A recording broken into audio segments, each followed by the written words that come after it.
Assalamualaikum warahmatullahi wabarakatuh. Di video kali ini, saya akan memberikan kunci jawaban pada tema 9, Kayanya Negeriku, kelas 4. Pada halaman 48, 50, 51, 52, 54, 55, 56, 57, dan 58. Baik, langsung saja kita akan menjawab di halaman 48. Sebelum kita menjawab pertanyaan, kita diminta untuk memperhatikan dua buah gambar, yaitu gambar pohon dan gambar sungai. Sekarang, berikutnya kita lihat di bawahnya ada soal. Sungai dan pohon merupakan salah satu unsur lingkungan alam. Sungai dan pohon memiliki banyak manfaat. Coba sebutkan manfaat-manfaat sungai dan pohon bagi manusia. Nah, di sini kita diminta untuk menuliskan apa saja manfaat pohon bagi manusia dan apa saja sih manfaat sungai bagi manusia. Baik, yang pertama kita isi dulu manfaat sungai bagi manusia. Manfaat sungai bagi manusia yaitu sebagai sarana transportasi, sumber mata air, sumber irigasi, sumber tenaga pembangkit energi listrik, tempat keramba ikan air tawar. Nah, itu merupakan manfaat sungai bagi kehidupan manusia. Berikutnya yang B, manfaat pohon bagi manusia yaitu sebagai sumber oksigen, penghalang longsor, bahan baku membangun rumah, kayu bakar, penyerap air, dan menjaga kesuburan tanah. Nah, itulah manfaat pohon bagi kehidupan manusia. Sekarang kita akan lanjut ke halaman 50. Nah, sekarang tuliskan sumber-sumber energi yang digunakan dan perubahan energi yang terjadi saat melakukan kegiatan-kegiatan di bawah ini. Kegiatan yang di nomor 1, ada seorang anak bermain layang-layang di tepi pantai. Sumber energi yang digunakan oleh anak tersebut adalah energi angin. Kemudian energi angin itu akan diubah menjadi energi apa? Akan diubah. Perubahan energi yang terjadi pada energi angin tersebut adalah energi angin menjadi energi gerak. Itu yang terjadi pada anak-anak yang bermain layangan. Berikutnya kegiatan yang kedua yaitu ada ibu-ibu sedang merapikan baju dengan menggunakan setrika. Nah, sumber energi yang digunakan yaitu energi listrik. Berikutnya, perubahan yang terjadi pada energi listrik adalah energi listrik menjadi energi panas. Itulah yang terjadi pada seorang ibu yang menyetrika baju. Berikutnya, nomor kegiatan ketiga, ada seorang yang sedang membakar sate. Energi yang digunakan di sini adalah energi kimia. Energi kimia berubah menjadi energi panas. Berikutnya kegiatan keempat ada seorang petani garam. Dia memanfaatkan energi panas matahari. Dari energi panas matahari tersebut menjadi energi kimia. Berikutnya yang terakhir adalah kegiatan kelima ada seorang ibu-ibu sedang memblender buah-buahan. Nah, yang terjadi pada ibu-ibu ini adalah ia menggunakan energi listrik, kemudian energi listrik yang digunakan diubah menjadi energi gerak. Berikutnya di halaman 51, carilah contoh pemanfaatan perubahan energi dalam kehidupan sehari-hari. Contoh yang pertama, energi gerak diubah menjadi energi listrik. Ini dimanfaatkan dalam pembangkit listrik tenaga air atau angin. Berikutnya, contoh yang kedua adalah energi listrik berubah menjadi energi gerak, yaitu pada penggunaan kipas angin. Berikutnya, energi listrik diubah menjadi energi cahaya Penggunaannya pada kehidupan sehari-hari adalah untuk menyalakan lampu. Berikutnya masih di halaman 52 sekarang. 1. Berilah contoh hasil sumber daya alam yang dapat diperbarui. Contohnya hasil pertanian, perkebunan, perikanan, hasil hutan, dan hasil peternakan yang ada di daerah tempat tinggalmu. Oke, baik langsung saja kita jawab dari hasil pertanian dulu. Padi, jagung, kacang kedelai, kubis, cabai, bawang merah, bawang putih, ketela pohon. Untuk hasil perkebunan, ada kelapa sawit, teh, karet, cengkeh, kakao, hina, nilam, vanili. Hasil hutan, getah damar, resin gaharu, cendana, kayu manis, kemiri, sagu, rotan, kayu. Hasil peternakan, sapi, kambing, kerbau, domba, ayam, bebek, puyuh, kelinci. Hasil perikanan, ikan, udang, mutiara, lobster, teripang, kerang, kepiting, dan cumi-cumi.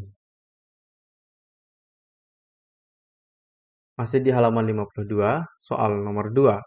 Agar menambah pemahamanmu tentang sumber daya alam yang tidak dapat diperbaharui, buatlah daftar yang memuat contoh barang tambang yang dihasilkan di daerah tempat tinggalmu.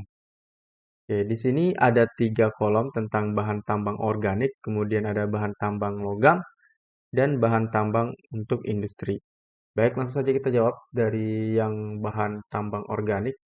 Yang pertama adalah batu bara, kemudian yang kedua gas alam, yang ketiga minyak bumi, yang keempat belerang, dan yang kelima aftur.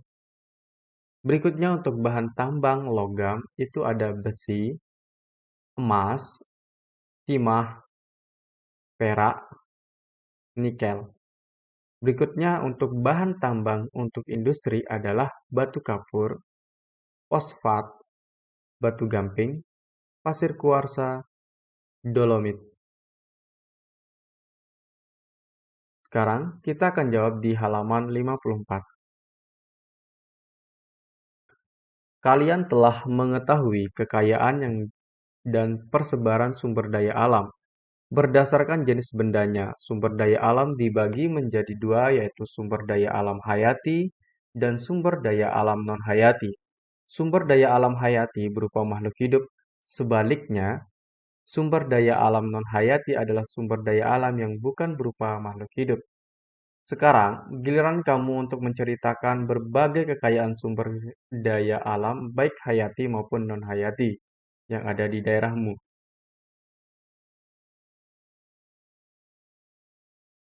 Kekayaan sumber daya alam hayati di provinsi, kota, kabupaten tempat tinggalku, yaitu cabai, bawang merah, wortel, teh, kopi, ubi, duren. Untuk kekayaan sumber daya alam non-hayati di provinsi, kota, kabupaten tempat tinggalku, yaitu emas, minyak bumi, besi, timah, perak, dan nikel. Di halaman 55, kekayaan sumber daya alam hayati di desa atau sekitar rumah atau tempat tinggalku. Ada cabai, bawang merah, wortel, teh, kopi, ubi, dan durian. Untuk kekayaan sumber daya alam non-hayati di desa atau sekitar rumah tempat tinggalku yaitu pasir. Hanya ada pasir saja ya di tempat tinggalku. Berikutnya kita akan jawab di halaman 56. Carilah informasi penting pada bacaan tersebut. Selanjutnya, lengkapilah gambar peta pikiran berikut. Sumber daya alam. Apa saja sumber daya alam itu? Sumber daya alam hayati dan non-hayati. Berikutnya yang sebelah kanan, mengapa sumber daya alam menjadi modal utama pembangunan? Karena dari hasil penjualan sumber daya alam dapat dijadikan modal utama pembangunan. Berikutnya yang di bawah, berikan contoh pemanfaatan sumber daya alam dalam kegiatan ekonomi. Contohnya yaitu hasil pertanian, perkebunan, perikanan, peternakan, dan pertambangan. Sekarang di halaman 57, kita ditanya tentang apa akibatnya jika manusia tidak melaksanakan kewajiban terhadap lingkungan alam. Nah, di situ kan ada kolom nomor, nama narasumber, dan jawaban. Nah, di sini yang saya isi hanya tentang jawaban saja. Untuk nama ini, kamu silahkan pilih nama teman-teman kamu atau orang tuamu atau adik dan kakakmu. Dipersilahkan apapun yang kamu tulis di nama ini. Untuk jawaban pertama, pencemaran lingkungan, lingkungan kumuh, banyak penyakit, lingkungan menjadi bau, terjadinya banjir, tidak nyaman ditempati, semeraut, tidak indah dipandang, pencemaran tanah, dan longsor. Maka kesimpulan yang didapatkan adalah jika manusia tidak melaksanakan kewajibannya menjaga lingkungan akan menyebabkan manusia merugi. Berikutnya di halaman 58, apa yang kamu pelajari hari ini? Hari ini saya telah belajar tentang sumber daya alam hayati dan non-hayati, sumber daya pertambangan logam, dan pelaksanaan kewajiban menjaga lingkungan. Soal kedua, manfaat apa saja yang dapat kamu ambil melalui pembelajaran hari ini? Manfaat yang dapat aku ambil bahwa sumber daya alam sangat bermanfaat bagi kehidupan manusia dan pembangunan. Pertanyaan ketiga, keterampilan apa saja dapat kamu kuasai melalui pembelajaran hari ini? Keterampilan yang aku dapatkan adalah keterampilan mewawancarai. Berikutnya soal yang keempat, apa yang akan kamu lakukan setelah melalui pembelajaran hari ini? Akan memanfaatkan sumber daya alam dengan baik dan menjaga lingkungan di sekitar saya. Berikutnya di halaman 58 juga, kerjasama dengan orang tua. Apakah kegiatan ekonomi orang tuamu berkaitan dengan pemanfaatan sumber daya alam? Jika ya, jelaskan pada kolom berikut. Namun, jika tidak, jelaskan juga kegiatan ekonomi yang dilakukan orang tuamu.